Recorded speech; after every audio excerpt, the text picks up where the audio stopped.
Scream 7 spoiler review. I'm going to spoil this movie because I just don't give a fuck. I really hated this movie. And I really didn't expect to. I made a video about why I wasn't excited about this movie. I'll summarize them here, but I do in more detail with that video. I didn't really think that the actress being fired was justified. I thought it was pretty fucking stupid. And knowing that there was a storyline going on that they now had to abruptly halt is shitty and dumb. And I thought that that was annoying. I didn't like Scream 6, so I was already not interested. But now I'm double not interested. And so it just was all this exhausting shit and the fan base being toxic and stuff with this. Just was not interested. And I kind of went into the mindset that I'd probably enjoy this movie in the same way I enjoy Friday the 13th movies.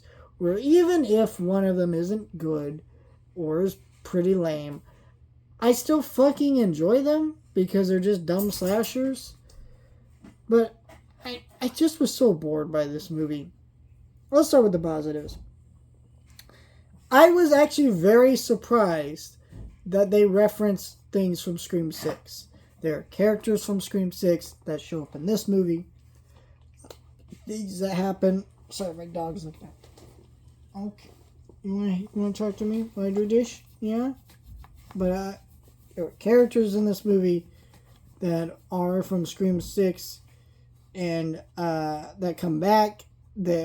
What happens to Gail in that movie, actually she shows some scars of it. It wasn't really featured as a major point of the movie. It felt like a character arc that was building, that was kind of dropped a little bit about, Gail aging and maybe having to move on from things, but they didn't really finish that storyline out, I feel like. But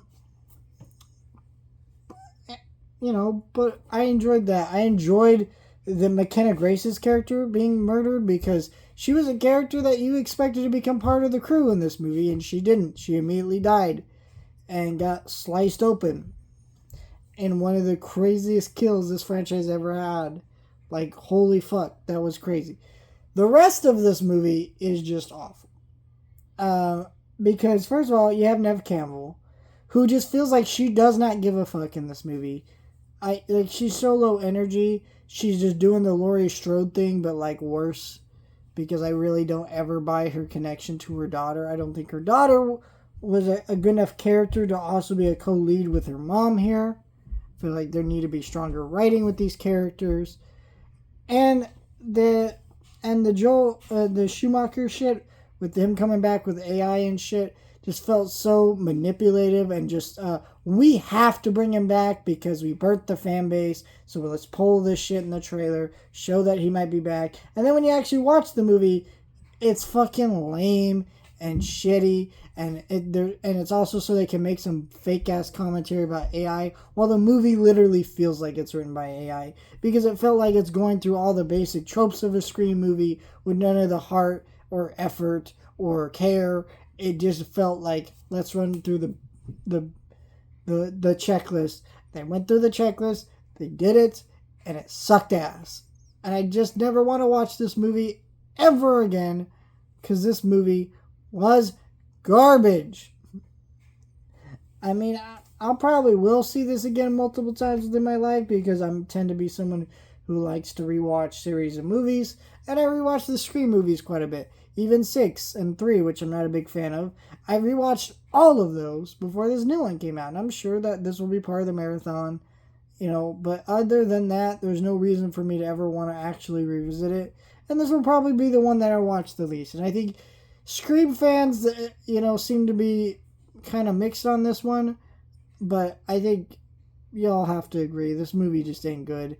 And you can tell a lot of it was because the actress was fired and they just didn't know where to go.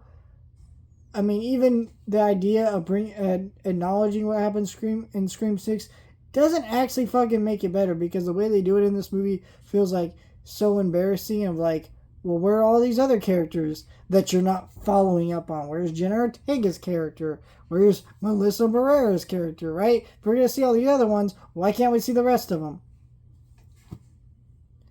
It's just trash. Don't go see this movie. you know, in the theater at least. But it's gonna make money. People are gonna do what they're gonna do. I can't shame them too much because I feel like they're definitely this is definitely like an audience friendly movie. It's just gonna do the very basics of what a slasher movie does. But just that's why it was so boring to me. Just nothing.